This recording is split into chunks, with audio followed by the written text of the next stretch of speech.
Sinaksak sa isang bulol na natatabunan ng makapal na snow si John. Dali-daling pumunta si Detective Arya upang inspeksyonin ang crime scene.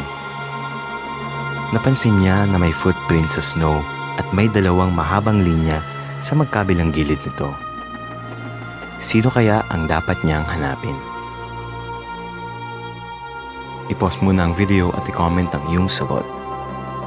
Handa ka na ba?